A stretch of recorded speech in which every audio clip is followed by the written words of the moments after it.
Hi, it's me Jacqueline. Welcome to my channel. If you're new to the channel, then please subscribe my channel and visit my Patreon page, link in the description. Those words echoed in Jerry's mind. I really like this child of yours. What was wrong with these people?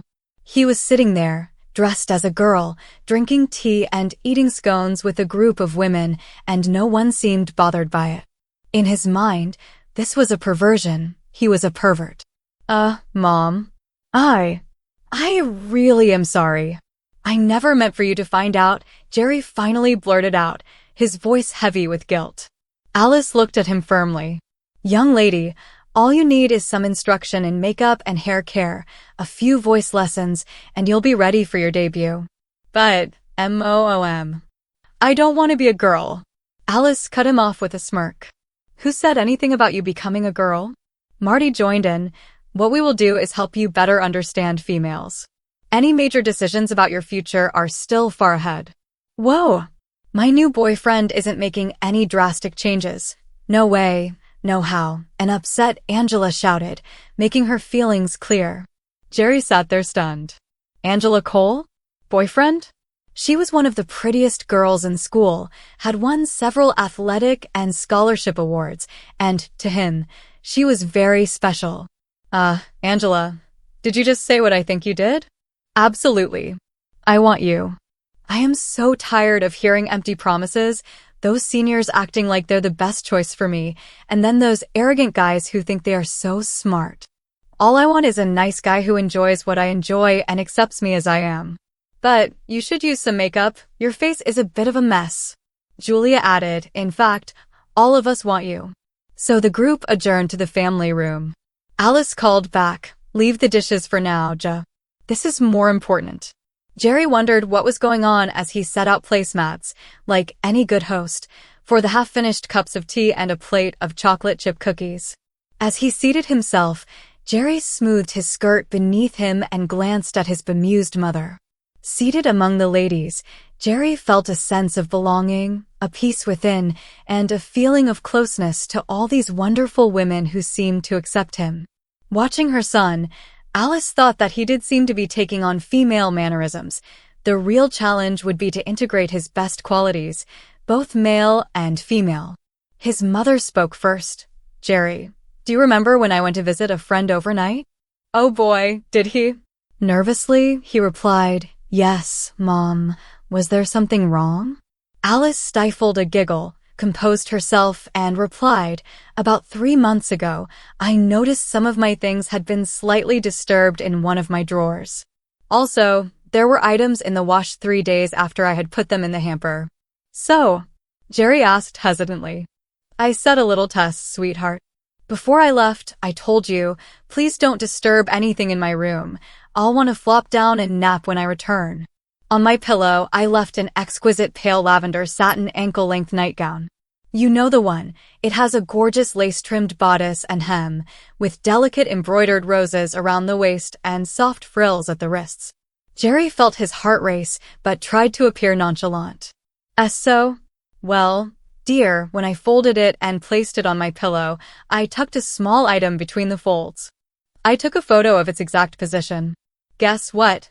It was gone when I returned. Gulp, gulp.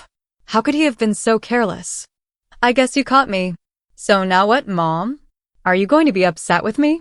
I am truly sorry, but it just felt so nice, and I don't know if I can or even want to stop.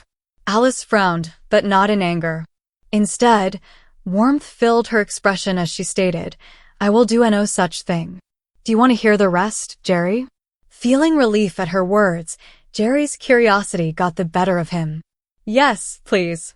That day, I met with an old friend, Tracy Carter. She told me this. Your son enjoys the feel of certain clothing, accessories, and the company of women. For the most part, it isn't something that needs fixing, because it isn't a problem. Jerry sounds like someone who would be more comfortable expressing himself in a way that feels right to him.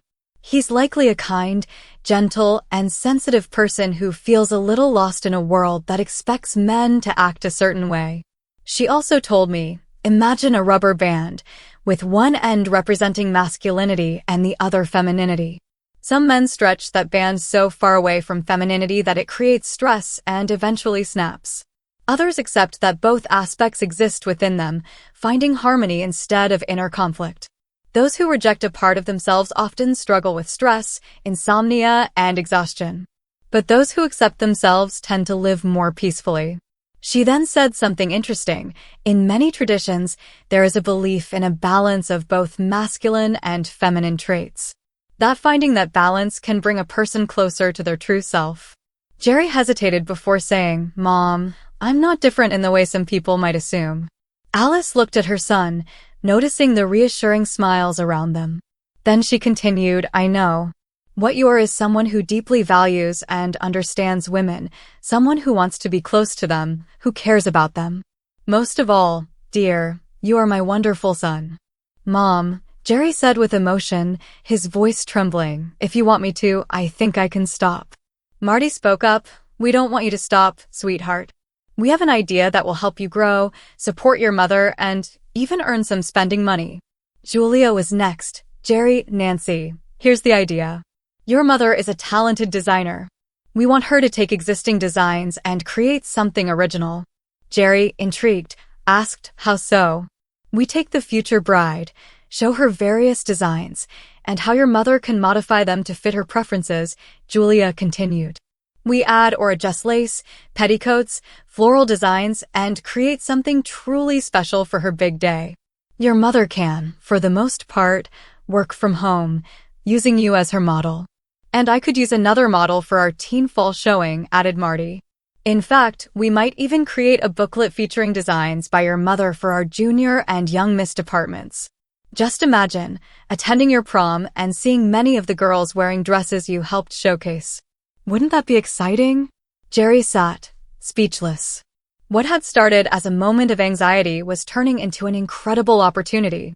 "Jerry, I'll be modeling too," Angela added. "Now just imagine the two of us backstage, scrambling for outfit changes, laughing and calling out, 'Where's my next dress? I can't go out like this.' Oh, and I bet my best friend Jade would love to join in, and maybe Chris, and even Patty. I'll let them know. I know they'd love seeing you as part of this." The grin that spread across Jerry's face lit up the entire room. "Sounds like a deal, Angela." Angela playfully added, "I'll even teach you how to walk gracefully in heels. But the best part? You get me. I'll be your steady girlfriend." She paused, glancing over her shoulder before quickly adding, "Oops, Mom's here." This seemed like the perfect moment to leave the ladies to discuss their plans for Jerry, now Nancy. Needless to say, Jerry felt a deep sense of happiness and relief with his secret out in the open. The girls embraced him as part of their circle, and for the first time, he felt completely accepted. The show. Months later, Jerry stood in 3-inch heels at the edge of the stage, carefully holding the hem of a peach wedding gown as he prepared to walk the runway.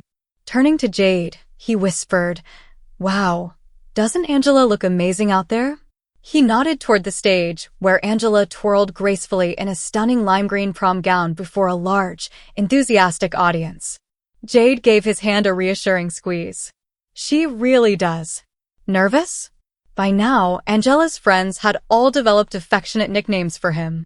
"I thought I would be," Jerry admitted, "but I feel like this is where I belong, Jade. You and everyone else have been so incredibly supportive. I just want to do my best out there to show how much I appreciate all of you." "Jerry," Jade said warmly, "back at school, when you helped me study so I could stay on the team, I wanted to do something special for you. And now, I think I finally have." Then came the announcement. "And now, a brand new model this year. Let's all welcome Miss Nancy Crawford. She's wearing a star-cast gown, number 675. Nancy gracefully lifted the layers of fabric, stepping confidently onto the stage as Ravel's Bolero played in the background. A radiant smile adorned her face as she strode down the runway in elegant heels, warmly acknowledging the audience, one truly happy person. Backstage, as Angela stepped off, she turned to Jade with a knowing smile. "There goes our future." Jade nodded. "Yeah, and I wonder if he realizes you picked that gown for something special?" Angela grinned. "For us, Jade.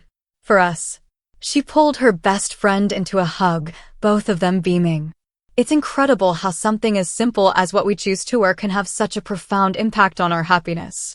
Please subscribe for the next part and visit my Patreon page for early access.